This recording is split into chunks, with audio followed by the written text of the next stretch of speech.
blonde, Cameron Nicholson. Now, this story was suggested by two different viewers of this channel. It's me and David Coden. Thank you both for the suggestion. So, what happened in this case? What do we know? And let's take a look at the possible assailant first. Camden Burton Nicholson, age 27. He was a good student in high school. According to their online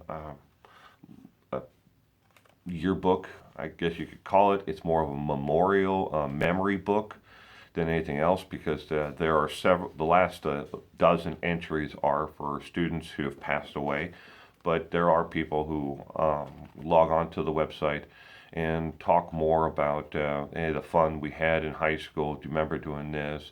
Whatever happened to this person, is where are they at these days? So Camden Burton Nicholson after high school, he attended the University of Utah from 2009 to 2000, just before the 2011 turn of the year. He, according to Chris Nelson, the spokesman for the University of Utah, he was a member of the golf team there. Now, if you're a golfer, you would have probably liked to have had his abilities. He was a 2 handicap on the golf team, which, again, if you're a golfer, you understand that is pretty darn good. He also was a member of a theatrical group, I guess you could call it. He wasn't an actor, but he did volunteer, and he was part of the group doing sets and painting designs and alike for backdrops for performances. According to two of his college friends, and one of them is a roommate, but I cannot release his name at this time, he held resentment towards his father, and he felt slighted and underneath his finger most of his life. And he spoke openly with his friends and roommates about never being able to escape his father's shadow and live up to the expectations that his father had for him. After the 2010 school year, he did drop out. Well, not necessarily drop out, but he just stopped going. So I guess you could call it the same thing. He, by all accounts, neighbors in where their family lived, all spoke highly of Camden. They never saw any issues with him being violent or, acting out. He has no criminal record that I've been able to find. Been doing the research for this. So whatever happened here is unknown. Now this case is still ongoing. He's in jail. He's hired an attorney, but we do not know if he is the actual guilty of these heinous crimes. But we'll get into now the victims. The victims in this case are Richard Nicholson, age 64, Kim Nicholson, his mother, age 61, and their housekeeper, Maria Morris, age 57. Now, according to the neighbor who lives next door and is good friends with the family and is known Camden since Camden was a little boy, and they raised their kids together. They all went on to the same middle school, elementary, high school, and one of her children actually went to the University of Utah with Camden, and they were very nice people. They didn't have any loud parties. They were very respectful. Matter of fact, Richard and Kim walked their little dog with her on her rounds in the morning in the neighborhood as a way to get exercise and to exercise the dogs.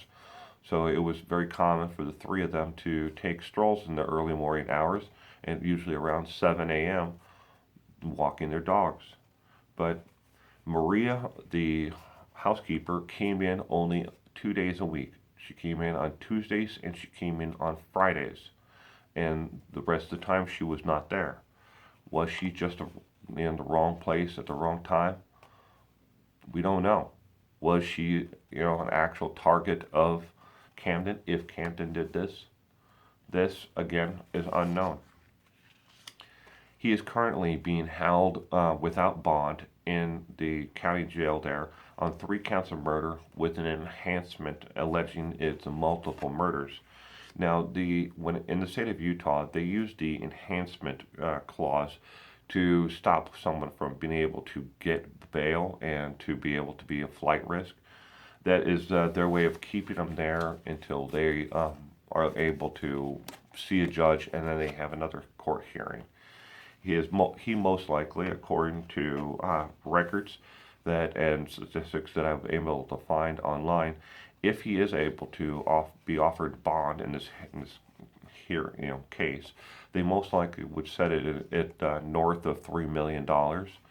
This would be something that would be a severe, detriment to him. He would not be able to come up with the 10% on $3 million. So he's most likely going to remain in jail until the case actually makes its way to trial. But you never know with an attorney. He could be able to talk a judge into a lower bail amount. Now, did the family live beyond their means? Were they rich? Did they, and not that it matters, that now that they're all dead. The father drove a Lincoln, an older Lincoln, but it was a very nice upkeep, a 2006 model. Mom drove a Mercedes, but again, an older model, again, a 2006. And the maid, not that it matters, but she drove a Honda. So, and looking at the family finances, that from what I've been able to find online, I could not find any debts or any actual assets. Now, they do own a summer vacation rental. It's a timeshare, but that is with Timeshares USA. I was not able to find that they are living extravagantly or beyond their means. When it came to value of the home still has a mortgage on it. But it looks like according to what I can figure, they probably would have had the house paid off in no less than 2 to 3 years. So they're at the end of the actual part of paying it off. And in case you're not aware of how mortgages work, when you first start off paying a home mortgage, very little of your payment actually goes to the actual principal. You're paying a lot of interest in the front part of a mortgage. All right. So they're at the end of their mortgage, where most of their payments were going to the principal itself, and they were almost paid off. Home value is very comparable. They didn't live, extravagantly. Again, it was a upper middle class home. The father worked for a laboratory science company, and he worked for one for several years. They don't really want their name put out there, but he was a consultant before his death, working for 2 different companies, one Lab West and West Core. Those two are 2 of the companies that he worked for. But again, it doesn't seem that they have a whole lot, so I really don't think that financing, or money was the reason for their murders. Again, this is early in the case still, and we're still trying to put the pieces together.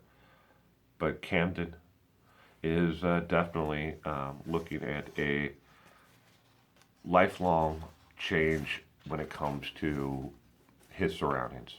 If he really did this, did he kill his parents because he resented his father and his mother and the housekeeper got in the way? I don't know. But that is definitely the picture that the media is painting right now in this case. So All right, that's it for this episode of Murder and Coffee. And now I would like to address an ongoing issue that has rose in its ugly head on my channel over the course of the last month and a half. I have been systematically targeted by trolls who think it's funny to file bogus copyright strikes against me for the content that I am putting out. And I've had no less than 6 now, and I got 3 of them yesterday. Uh, Invasion of privacy warnings from someone who keeps on filing them saying that I am divulging their private information on live streams. Now, I have talked to YouTube about this a great bit, and the people who are doing this seem to be doing it because I strike back against them and won't allow the drama and the hate to be spread on my live streams. And if they keep on doing this, the computer system, that's how they actually determine if a video is monetizable. When it first gets uploaded, a computer system and algorithm reads through and listens to everything that is actually said, and it listens for keywords. Now, they're trying to take me down and get my channel closed. I'm not going to allow it. I'm not going anywhere. And if you think that I'm going to run from you and hide, you got another thing coming, buddy. I'm not threatening you by this statement at all. I'm just saying what is coming to you will come. I have put a notice on the community tab on here on YouTube that I am looking for moderators to moderate the live stream and the Murder and Coffee. And I'm going to keep on doing that until I can find some moderators that are flexible and willing to be able to do those 2 streams. I need someone that's available for both Sunday stream, live stream, and Monday. So I'm hoping I find somebody. And that's it. I'm going to get you. One way or another, you haters and you trolls. I'm not going to allow hate to overtake my channel. And I don't have to. I don't have to put up with it. I've never banned anybody until this past Sunday, but I'm going to start banning people now. You can guarantee that. I'm going to ban you, and I'm going to report you to Google, and I'm going to report you to anybody else. And if you keep on doing it, I will file police reports and with my Internet Crimes Division, and I will make damn sure that you go away. I'm not going to allow you to harass me, my patrons, or anyone else on the internet. That is a guarantee.